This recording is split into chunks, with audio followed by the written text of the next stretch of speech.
Selamat malam untuk kita semua. Perkenalkan, nama saya Lucia Agustina dengan NIM 170300012. Saya merupakan salah satu mahasiswi program studi Sistem Informasi yang berada di STEMI Gizi Batam. Baiklah, sebelumnya saya ingin menyapa terlebih dahulu untuk Bapak Dasril Aldo, Eskom Mkom, selaku Ketua Kaprodi Program Studi Sistem Informasi yang berada di STEMI Gizi Batam, sekaligus dosen pembimbing dalam penelitian saya. Lalu yang kedua ada seluruh staf yang bertugas di STEMI Gizi Batam. Dan yang ketiga, saya ingin menyapa buat seluruh teman-teman atau mahasiswa-mahasiswi yang saya sayangi. Baiklah, langsung saja di sini saya ingin mempresentasikan hasil seminar proposal saya dengan topik PKL yaitu Sistem Informasi Stok Barang. Dengan judul Rancang Bangun Sistem Informasi Inventory Stok Barang Brand MY berbasis web. Studi kasusnya yaitu di Matahari Mega Mall Batam. Di bab yang pertama yaitu ada pendahuluan.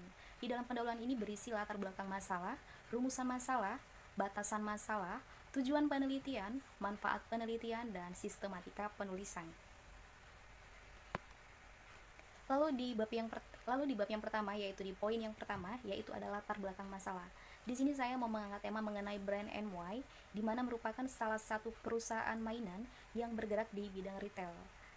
Untuk produksi atau barang-barang yang telah didistribusikan di berbagai toko cukup banyak, bukan hanya di Batam saja, melainkan di daerah yang lain. Akan tetapi, ketika barang telah masuk ke dalam sebuah toko, maka akan mengalami atau akan mendapatkan sebuah inventory atau penyusunan stok barang yang ada di toko tersebut. Akan tetapi, pada brand MY ini mengalami kendala yaitu pada proses perhitungan stok barang yang masih dilakukan secara manual dengan menggunakan form stock of name. Maka dari itu, penulis ingin sekali membuat sebuah sistem informasi inventory yang berbasis web dengan tujuan untuk mempermudah proses administrasi nantinya. Lalu yang kedua ada rumusan masalah. Rumusan masalah ini berisi tentang pertanyaan-pertanyaan singkat dan jelas mengenai penelitian yang akan kita angkat. Di sini saya membuatnya yaitu tentang bagaimana merancang sebuah sistem informasi dan juga untuk bagaimana cara untuk mengimplementasikannya. Lalu yang ketiga ada batasan masalah atau ruang lingkup dari penelitian tersebut. Di sini saya membuatnya yaitu di brand MY saja dan di satu deptor saja. Lalu untuk tujuan penelitiannya yaitu kita dapat membuat sebuah sistem informasi, lalu kita dapat merancangnya dan menerapkan sekaligus kita dapat mengefisienkan dalam segi waktu proses pencatatan. Nah, di manfaat penelitian ini kita dapat meminimalisir waktu dalam segi proses pencatatan sekaligus dapat mempermudah perhitungan stok barang. Di sistematika penulisan di sini terdiri dari ada bab 1 pendahuluan yang merupakan latar belakang masalah, manfaat, tujuan, rumusan masalah, dan yang di bab kedua yaitu ada landasan teori yang merupakan teori-teori para ahli. Lalu yang ketiga ada metodologi penelitian yang merupakan kerangka kerja. Lalu yang keempat ada analisa dan perancangan sistem, di mana di dalam analisa ini kita membahas atau mengupas tuntas tentang penelitian yang akan kita bahas dan juga rancangan diagramnya seperti apa. Lalu yang kelima ada hasil penelitian dan pembahasan. Di sini kita membahas atau menjelaskan bagaimana hasil penelitian yang telah kita buat sebelumnya. Lalu dan yang di bab yang keenam ini yaitu penutup, berisi kesimpulan dan juga saran. Kita masuk di bab kedua yaitu ada landasan teori.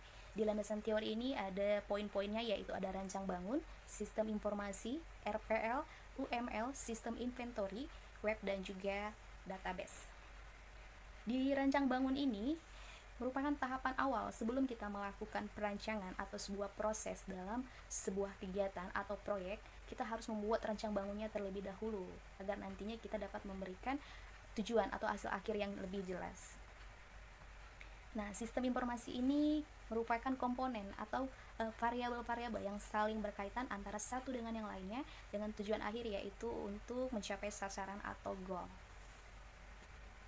Di karakteristik sistem ini yaitu ada komponen, batasan sistem atau boundary, lalu ada lingkungan luar sistem atau environment, lalu ada penghubung sistem atau interface, lalu ada masukan, ada keluaran, lalu ada proses, dan yang terakhir ada tujuan atau sasaran. Informasi yaitu sekumpulan data yang telah diolah, lalu kita dapat mengambil data tersebut untuk pengambilan sebuah keputusan. Di kualitas informasi ini pun terbagi atau dapat mencakup hal-hal, yaitu yang pertama ada akurat yang berarti berdasarkan pada fakta-fakta, lalu ada relevan yang berarti dapat diterima oleh masyarakat, dan yang ketiga ada tepat waktu.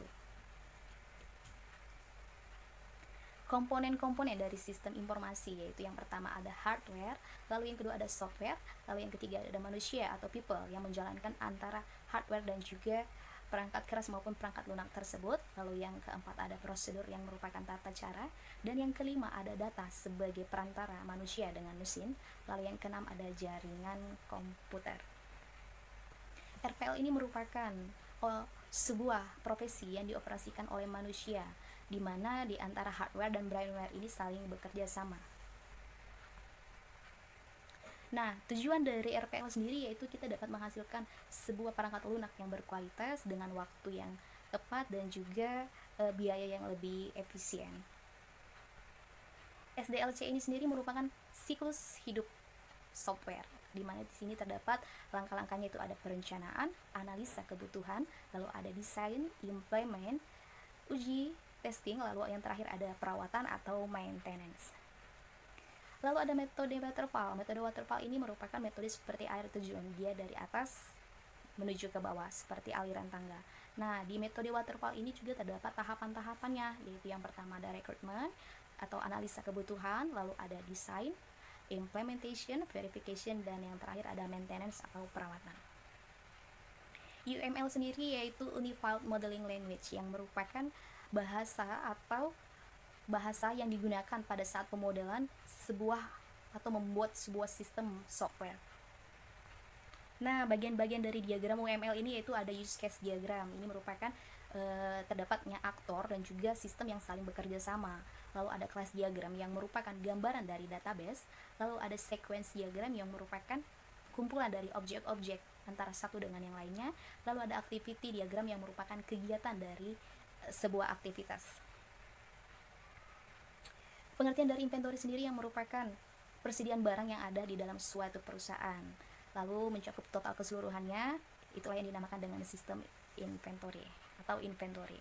Sedangkan pengertian dari sistem inventory itu lebih kepada manajemen dalam sebuah pengaturan data yang dapat diimplementasikan di dalam sebuah perusahaan ataupun organisasi. Pengertian dari website atau biasa disingkat dengan WWW atau World Wide Web, yang merupakan sistem informasi yang saling terkoneksi oleh internet, di mana kita dapat dengan mudah mendapatkannya bisa di web browser, internet explorer, maupun yang lainnya. Nah, database merupakan kumpulan data yang disimpan secara dinamis dalam sebuah komputer dengan perangkat lunak. Di metodologi penelitian ini, yaitu di bab ketiga, yaitu berisi tentang kerangka kerja, hal-hal apa saja sebelum kita melakukan suatu proyek atau kegiatan, kita harus melakukan kerangka kerja terlebih dahulu.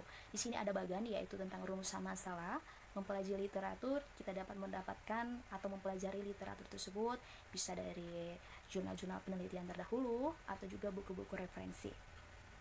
Lalu ada pengumpulan data, lalu ada perencanaan sistem, testing dan implementasi sistem, dan yang terakhir ada pembuatan laporan. Gambaran umum untuk perusahaan MOI itu bergerak di bidang retail, kurang lebih sekitar 25 tahun. Lalu ia mempunyai visi dan misi. Yang pertama yaitu ada misinya, itu perusahaan ini dapat menjadikan mainan ini terpercaya dan dapat diterima oleh kalangan masyarakat. Lalu untuk misinya sendiri, yang pertama dia menyediakan aneka jenis mainan yang dilengkapi dengan pembelajaran edukasi dan juga pelayanan terbaik terkait produk yang ia tawarkan. Dan yang ketiga, ia dapat meningkatkan kepercayaan orang tua untuk menjadikan brand NY ini sebagai destinasi mainan pilihan anak. Struktur organisasi dan fungsi operasionalnya yaitu ada pemimpin perusahaan yang paling tinggi, lalu yang kedua ada manajer, assistant manager, bagian pemasaran atau MD, lalu ada chief counter, dan yang terakhir ada salesman. Sekian presentasi seminar proposal saya. Apabila ada kekurangan mohon dimaafkan. Sekian dan selamat malam.